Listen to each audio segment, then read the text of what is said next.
Welcome to Ask the Tech Coach, brought to you by the TeacherCast Educational Network.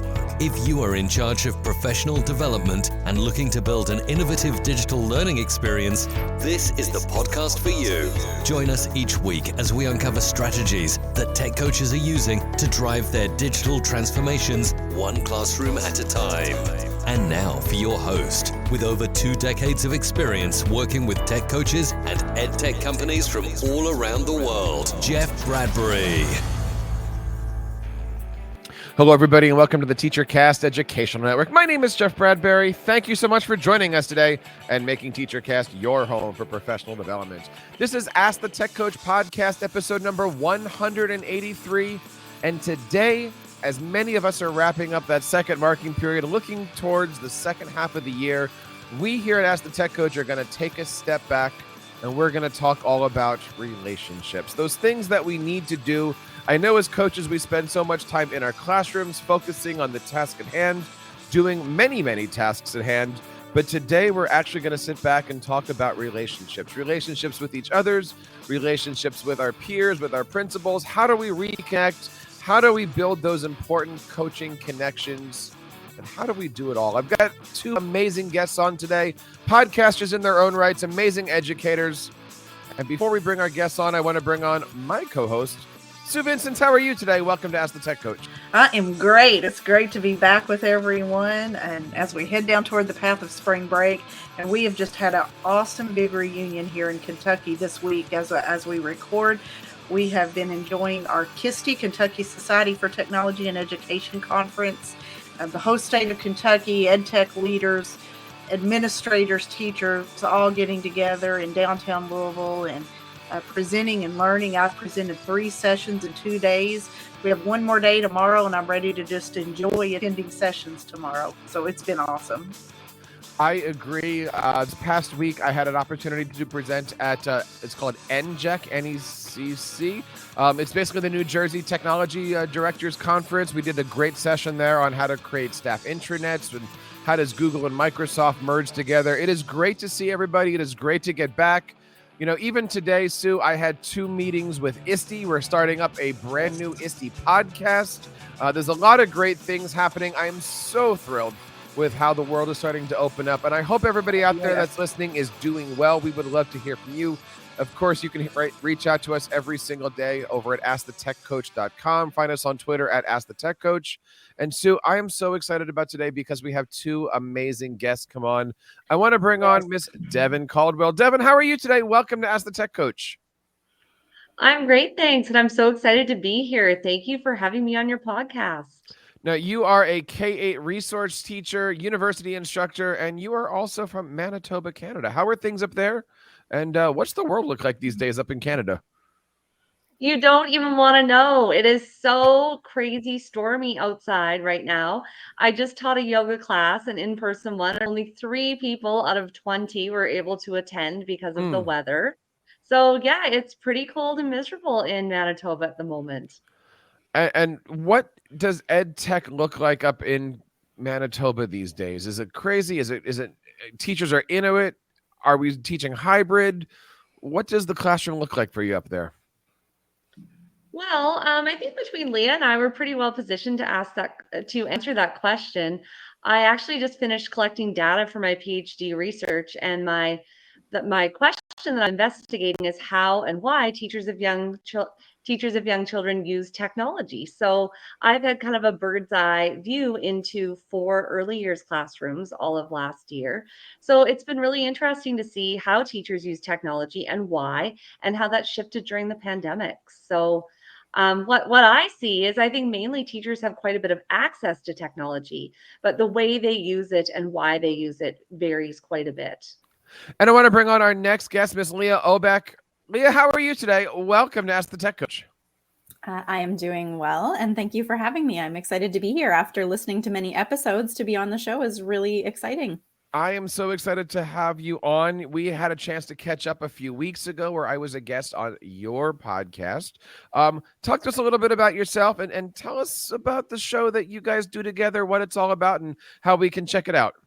You bet. So I work part-time as a technology coach, or as Jeff likes to joke, we all have a different name for this. So mine is also known as Literacy with ICT Teacher Leader, for a small rural school division here in Manitoba, Canada. The reason I have the name is because we have an amazing support document called Literacy with ICT, which is our technology integration framework, which is a really strong document. So that's why the long name. And I support K-12 students and teachers with tech integration at 15 small rural schools. I also work with Devin as KG Education, and together we host online in-person events that blend learning, wellness, and community. So one of the things that we do to support our teacher community is host our podcast, Cultivating Connection, where we talk lots about building those strong connections and education, from students to their teacher, teacher to teacher, your connection to self, and also those connections we can build beyond the classroom. So I am excited to have you guys on today, and I'm excited to talk about connections. And before we get into our conversation, I want to make a big announcement that we next week are going to be having an amazing opportunity to connect with you, our instructional coaching connections and community, I should say. The date is March 16th. It is going to be held at 8:30, and we're going to be talking all about those activities that we have that are kind of in our back pocket. Leah, talk to us a little bit about this, because we were discussing those activities that you have that, when you walk into a classroom and a teacher says, hey, what do you got? Or I've got this topic. What can you bring to the conversation? These are those things that you just say, all right, how about we try a podcast or a newsletter or an infographic? Talk to us a little bit about some of the things that we're going to be discussing next week when we all get together on the 16th.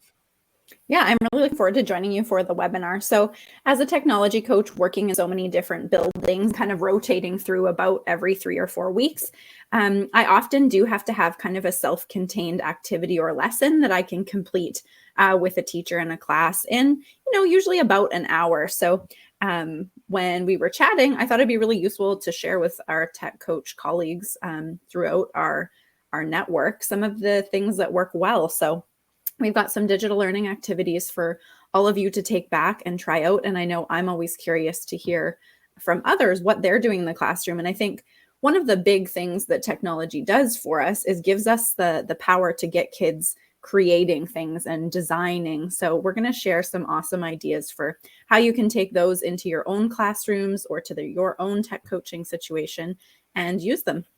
You can find out more information over at teachercast.net/webinar. That's teachercast.net/webinar. And we've got almost 100 people that are here checking this out.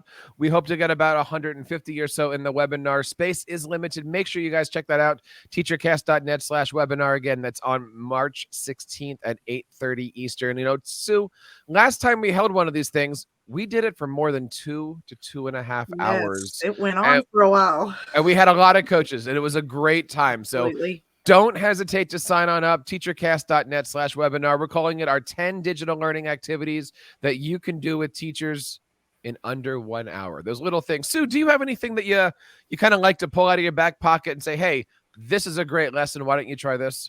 Well, always a good one for me, and I think I may have mentioned this before, but I actually went to another session on it at the KISTI conference this week, is just the quick stop motion animation activities on Google Slides.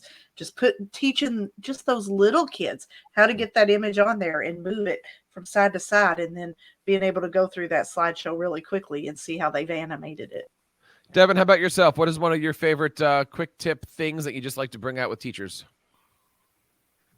Well, a tough one. It depends on the audience I'm working with.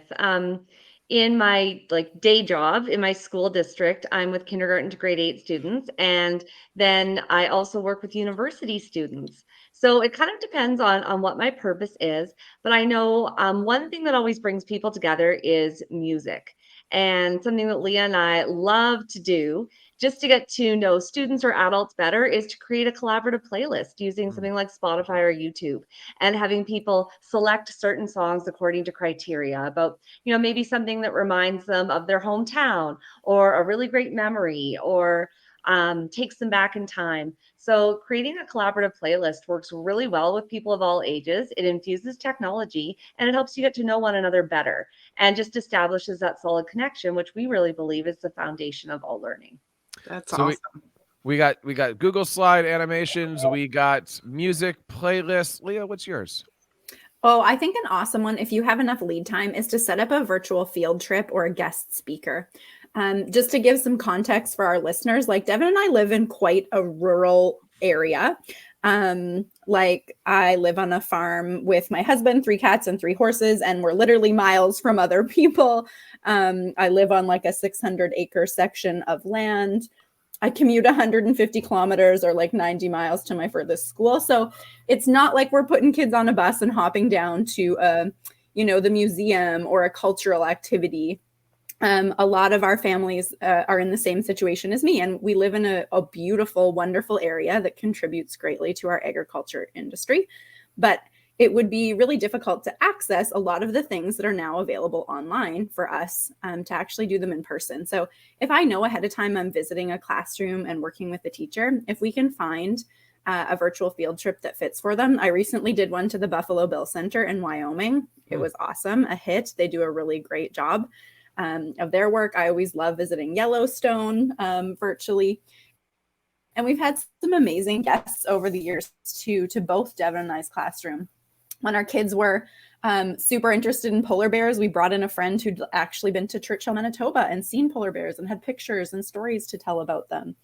I've had the founder of Codable, one of our favorite coding tools, call into my class and answer their questions about how she founded that company and how she created that amazing tool. I had a group of high school foods or in like nutrition students actually work with a professional chef from Italy, and they took cooking lessons through video call.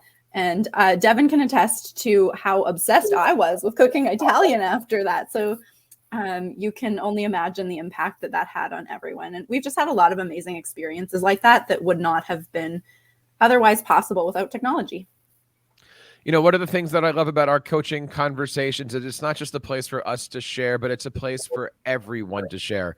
If you have a great idea, a great lesson, something that you want to bring and contribute, it is going to definitely be a show and tell opportunity. So make sure that you guys are signing up on March 16th. It is teachercast.net/webinar. That's teachercast.net/webinar. Check it out, our next TeacherCast coaching conversation. Today, I want to talk all about relationships, building connections, building relationships. As a coach, I'm always reminded before you can get in and start to do the coaching experience, you got to have these relationships. What kind of relationships? Relationships with teachers, with students, with our administrators, with each other. Let's kind of hit on that. First, I want to talk about students. Leah, why is it important that coaches have relationships with the students around them and, get to know them, get to see them, get to work with them? Why are those kind of connections important? Well, I think we always need to have a strong relationship with the people that we're trying to teach. And that in our case as coaches means both the students and the teachers. So I think just taking the time to get to know the students you work with, both of you, I work with hundreds of students in a year. So I do try to learn their names as best as I can. I try to show them that I'm there to support and help them. I try to let them get to know me. And I think it just really shows that they are important to us too, because especially when you leave your own classroom, it's really hard to think about not having your own group of students. But the beautiful part is you get to build relationships with so many students in so many other classrooms. So I think just letting students know that they are important to us and that we care about getting to know them and having that strong relationship and helping them learn, because sometimes they're taking risks in the classroom too when we ask them to use technology and try new things with their teacher and try new things with us. Is that something that we should be working on all the time? Is that something like, I know for myself, like I'm in the hallways, I'm giving high fives, I'm doing the elbow thing. Like, how do you recommend coaches and students kind of start to get to know each other? I think it's just through that sharing, right? Letting them know a little bit about us each time and listening for some of those clues about them, whether it's their name or you overhear what they like, or they're, maybe they're designing their own book and they're writing about something they're really passionate about, and you can kind of remember that for the next time you see them. It is challenging, especially in my case. I might work with a teacher 1 month and then not again till the next school year. So sometimes it is hard to remember all of those kids and their preferences, but I think getting to know them again each time you step into that classroom and try to find out what you can is definitely worth our time. Just as much as it is for the educator that's in there every single day. I think it's just as valuable for us as coaches to take the time to do that. And either one of you, Leo or Devin, do you see that sometimes making those relationships with students, do you feel like that gets your foot in the door, in some cases better with the teachers? I think so, because I think that teachers care so much about their students, and they want to know that, if they're co-teaching with me, or if I'm modeling a lesson while that teacher's watching, that I'm going to do a good job for their students and with their students. They want me to have a good rapport with them too. Otherwise, I can't be effective, and therefore they can't be effective. So I do think that helps your relationship with the teacher you're trying to coach and support as well.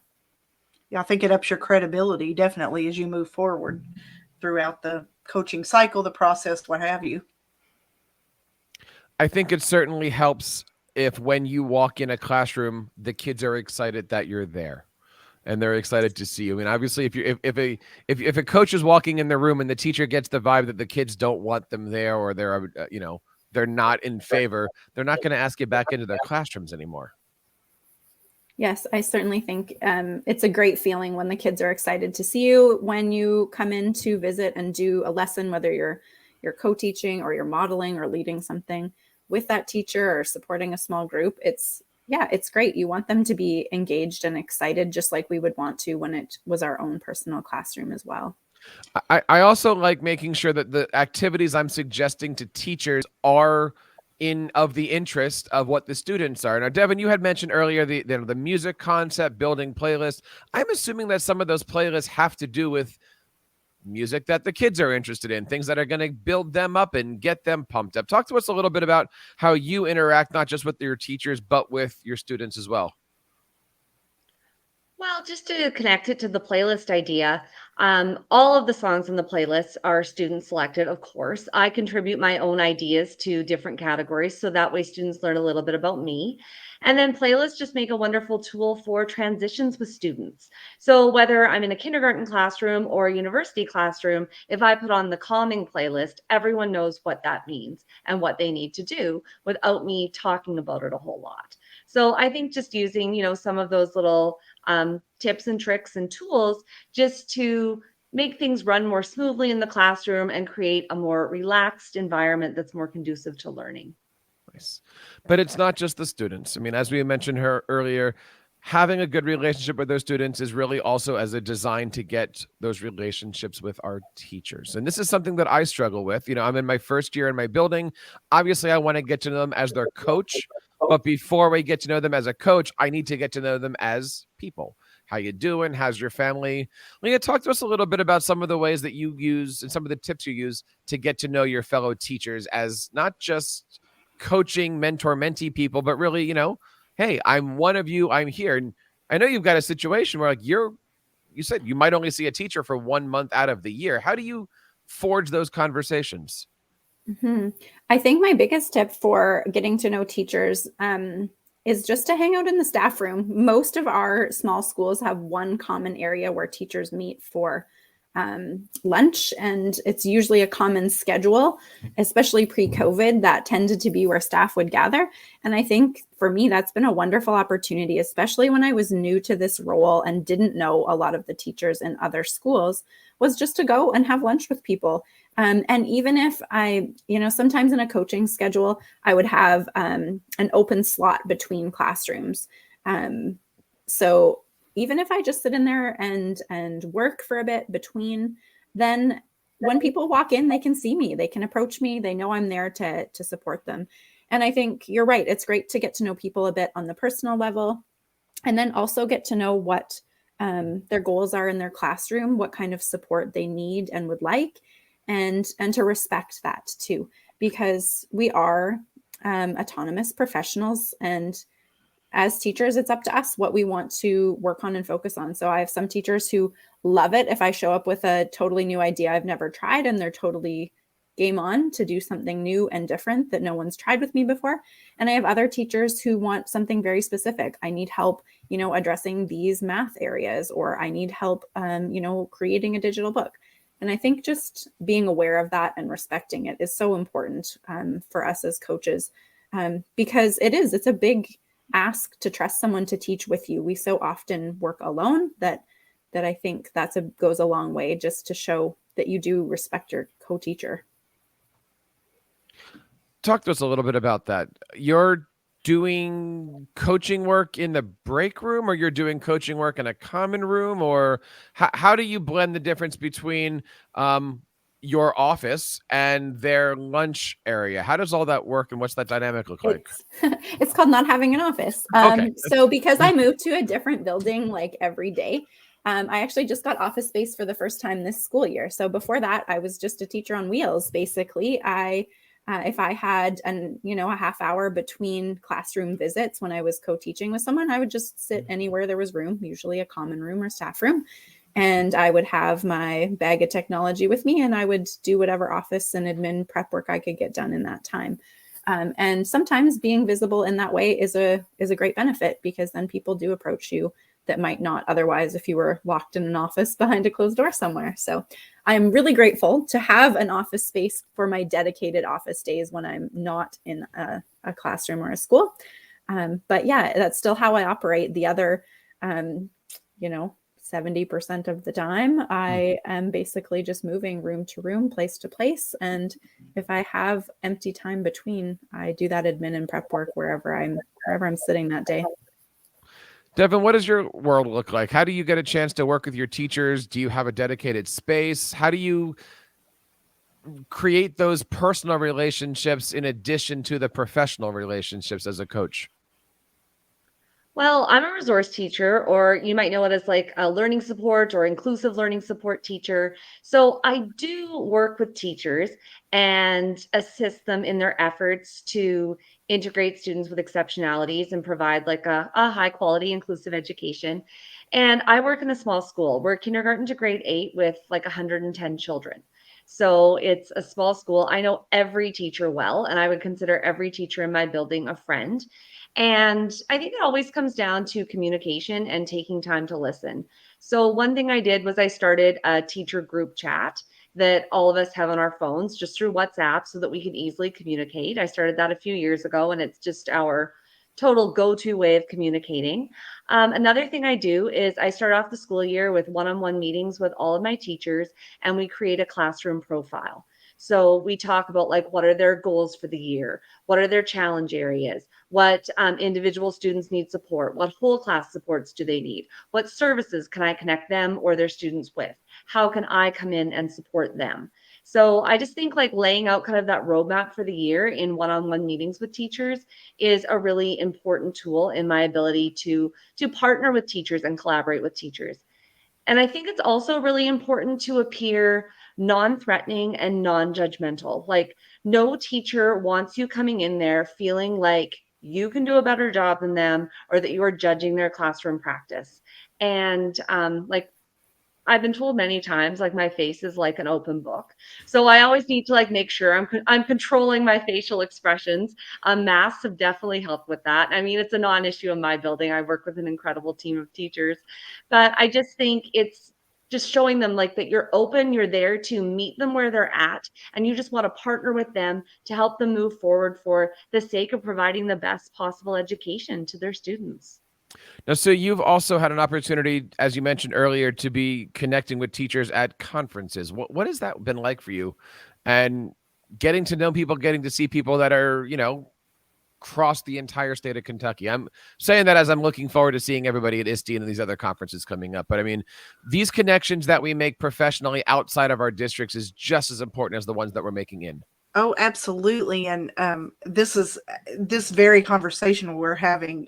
I just presented a session on these very things at the conference this week. But yes, creating that professional learning network for yourself as a tech coach, which needs to include both tech coaches and instructional coaches, but bringing those teachers into the fold also, and making those connections of not just what's going on in your part of the state or your part of the country, wherever you might be. But seeing what's going on in, I'm here in the Louisville area and in the more populated part of the state, but you can go eastern Kentucky to the mountains and they're more rural, much like what Leah described where she lived. And, seeing what's going on there, seeing the climate of the area, what's going on. And that's a huge thing. And then making those connections of, yes, we're all in the same boat and feeling the same thing. And this is going on in this rural area, but this is also going on. And we're feeling these same feelings about pandemics or other social issues that might be going on, and actually ended up handling them in very similar manners. Earlier today, I mentioned that we had a meeting for a new ISTE podcast that's coming up. And one of the topics that we're going to be discussing on that is how do you network? How do you meet other people? How do you approach people at conferences? Does anybody here have any recommendations on how do you make friends? How do you social network? What kind of tips and tricks do you have? The one that's always fun to talk about is how do you approach those edu celebrities that you see on Twitter? But what advice do you have for making those connections and making meaningful ones at conferences? Well, we never like to miss a happy hour or like a meal or a coffee break at a conference. And sometimes those are the times you make the best connections with people is, chatting over a cup of coffee or just like really embracing those unstructured times where people have an opportunity to come up to each other and chat. Wearing your name tag so people know who you are, tweeting that you're actually there. It just makes me realize how much I miss it. Like we haven't been at an in-person conference since 2020. Mm-hmm. And it definitely used to be one of Leah's and my absolute favorite things to do. Leah, I'm sure you can add a few things to this.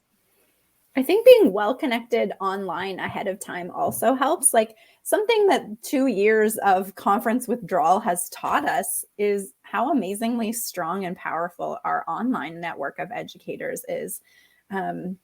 We've moved to hosting all of our events at KG Education online. We've done some back to school events to connect educators and get prepped for back to school. We have started a community for early career educators in their first 5 years. And we've really committed to just sharing consistently online through our social media channels. And it's just amazing the conversations and connections you can have through those platforms. And then when you show up in person to a conference, it somehow feels maybe a little less scary to talk to those people, or they'll come up to me. I mean, I was shopping the other day and a teacher recognized me, even masked. We're still masked. And she's like, "Oh, I think I follow your Instagram account, right? Your KG Education." And I'm like, yeah, I am. And we had a great conversation in the store because of that. So I really hope as soon as we're back to in-person conferences, that all of the amazing people that we've networked with online are going to, walk up to us, say hello, and we'll do the same. And I think sometimes that makes it a little less intimidating because you don't feel like strangers when you've gotten to know people online for weeks or months ahead of time. I want to ask you to expand on that same topic of putting content out there and not necessarily the being recognized, but knowing that other people are connecting with you. I think we've all, through our podcasts and through our presentations, have had the opportunity to have somebody come up and say, "I listen, I follow, I watch, you've helped me." With your podcast, what is it like to be able to connect with teachers and educators and coaches from all around and know that the work that you're doing, the content that you're putting out is being used all around the world to help out students and teachers? I think that's the reason we do it. Like it's not always easy, as we all know in this group, to put yourself out there online, whatever it is you do, a podcast, a blog, social media posts. But I think when we share, we are stronger because we learn from other teachers in that way. And that's what it's all about. Like, if we're not leveraging technology for that purpose, then I think we're really, really missing out, because it's certainly a big piece of what we can do. So, sure, it's fun when you recognize each other, but it's also great when I can see someone say like, "Oh, hey, I borrowed your idea from Instagram and it worked really well in my classroom," or "Hey, that webinar When I got some ideas from Jeff, I went back to my own classrooms, and 3 of those things worked really well for me too. So I think that we're definitely stronger together when we are connected as educators. And whether that's, a mixture, it might be a mixture of tech coaches and classroom teachers and administrators, and even people who, work for those tech companies, whatever it is. I think we all, when we're networked and connected, that we certainly are more impactful and more powerful. Sue, I know you do a lot of work outside of the classroom as well. I noticed that you also do a lot of work with our good friend Casey Bell. What is it like to have those kind of strong connections with other like-minded presenters, content creators, educators, to know that you can bounce ideas off of each other and really start to grow a great product to help out so many teachers, educators, and coaches? Right. First of all, just for me in my aspirations as a tech coach and a learner, just having someone like that as a mentor to follow and to not necessarily mimic and do things the exact same way as she does, but just to get ideas of how to present myself, how to build my brand. And, I've learned a lot from my work here with Jeff in the same realm. And, all of these other people that you might follow, we all have our favorite people we follow and mentor ourselves under. But that's huge as a tech coach. And then letting what you've learned from these bigger names that we may call them, and that makes you a better coach in the long run to then mentor your own teachers in your own building. And I think it just makes your skills, your presentation style look and sound so much more polished and professional as you move forward. I know around here in the States, I guess globally, we have groups like our Microsoft Innovative Educator, our Google Trainers. Lots of these other ed tech companies are starting to have, adoption programs and stuff like that. I mean, Devin, these are other programs where like-minded educators can get together, bounce ideas off of each other, whether it be open or in a small membership group. That's pretty awesome. Do you belong to any of those kinds of groups? And if so, what do those kinds of relationships mean to you when you have other like-minded educators doing that type of work together? I was part of the Microsoft Innovative Expert Educator program for many years, and it had a profound impact on who I was and who I became as an educator. And it was just, sometimes you don't have a like-minded teaching partner in your building, especially when you teach in a smaller rural school. And when Leah and I became connected with teachers all over the world who were just so innovative, so excited about education, always wanting to just like take things a step further and like build on the ideas that everyone came up with, it was just one of the most amazing experiences we ever had. And it's kind of led to the work that we've done in KG Education, because we're really passionate about developing a community of educators to support each other and learn and grow together. So we've kind of tried to scale that to our work in KG Education, because we just know how incredibly impactful it's been to us to be involved with some of those groups. Like even right now as a PhD candidate, I'm part of, there's like a University of Victoria like graduate drop-in coffee hour every other week on Zoom. And just as often as possible, I try and pop into those sessions too, because just being connected with other educators or students doing the same thing as me is really motivating and empowering. So I think it can have a huge impact. I completely agree. As somebody who's also in a doctorate program, I rely on other people in my doctorate program for help, support, and study sessions and the, hey, how do I do this? You've been here before. Making sure you make all of those connections is important. And Leah, one of the last things I wanted to ask you guys here is all about self-awareness, having that not only good connections with other teachers, other educators, other students, but making sure you've got a good connection with yourself. And that really brings up the whole concept of social emotional learning about yourself, making sure that you are in charge of yourself and making sure that you are in control of where you are. Why is that important that all coaches, all educators make sure they're always doing that self check-in every day? Yeah, Devin and I have had some interesting conversations in the last couple of years about this connection to self piece, because I feel like they were lessons learned the hard way for us, where we so often were so passionate and so excited and so all in on all things education that we often forgot about taking care of ourselves. And I think that was to the detriment of our personal and professional lives. And we have come through that. And I feel like we are most of the time in a better place to have the self-awareness to realize that the things that we do to stay connected to self and to look after ourselves actually help us show up as better educators, but also as better people in other areas of our life too, so that we can, show up at our best and do a great job and be passionate educators and coaches, in my case, for many years to come.